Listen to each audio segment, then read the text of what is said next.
Hey everybody, it's Ryan from Pound Salt. It's a shitty rainy day outside, so I figured what better time than now to sit in front of a camera, look like an idiot, talk about our new song, Into the Fray, talk about the basses that I play, the basses that I've collected over the years, my favorite bass, my first bass, and the bass I play live. And we'll also talk about the bass that I recorded Into the Fray on.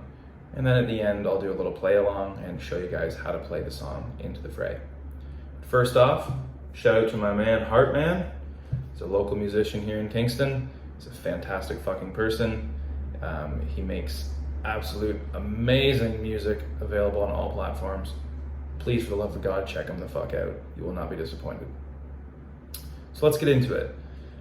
The first bass that I ever got was a J. Tercer precision bass. It was a knockoff of a Fender. It was blue. I still have it. It's at my parents'. My mom got it for me at a pawn shop. She traded her 12-string guitar for it.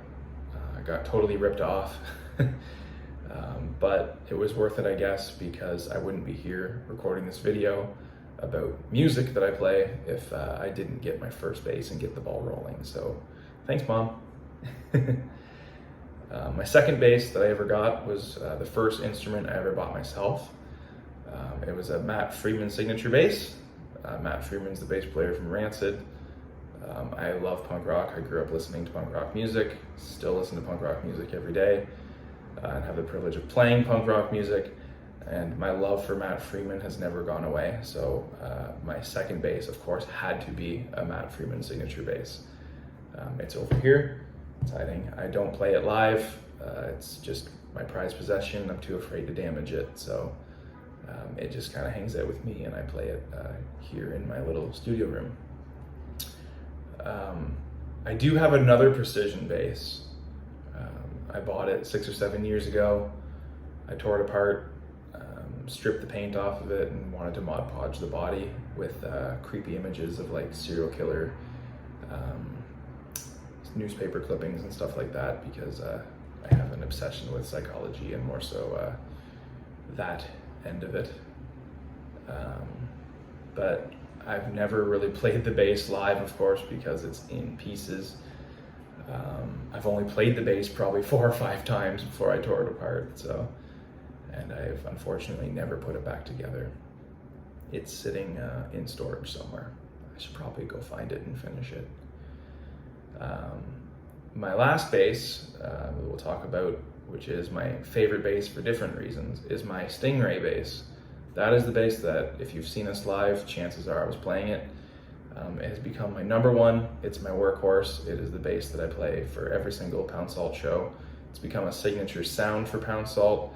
The Stingray has a lot more different sound than a P bass does. It's really, really bright and really, really, really loud, which is fitting for our sound. That bass was also the bass that I did use to record the song Into the Fray in the studio.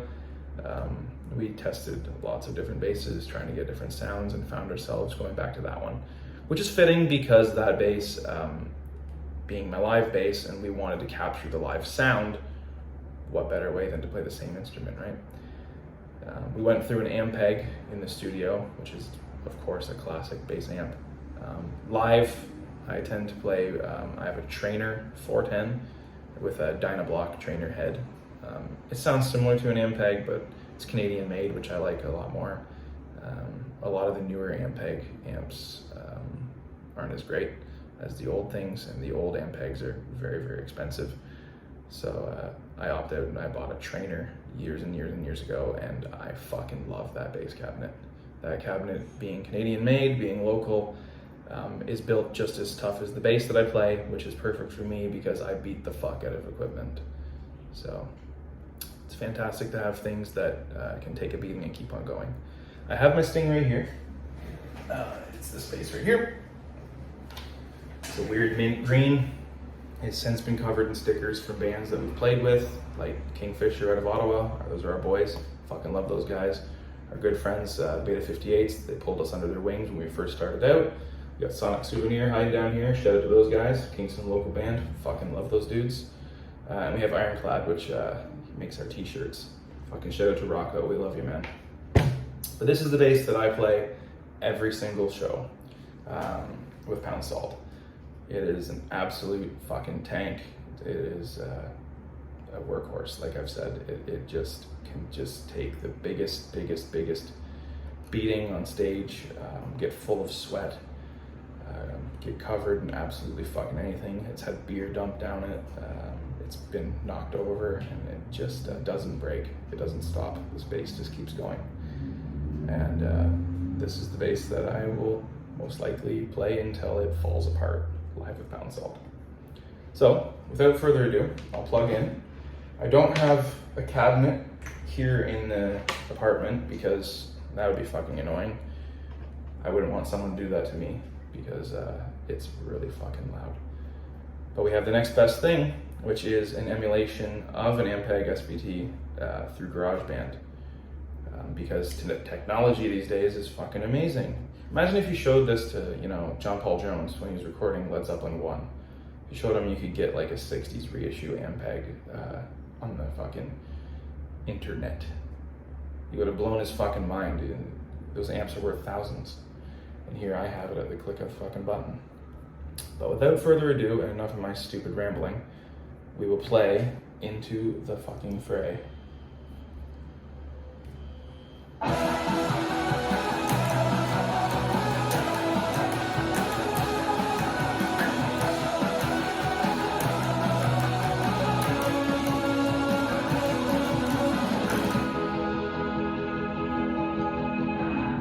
I'm sitting, waiting, and I'm completely wasted, thinking how I never let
gotta end it there on the big power chord.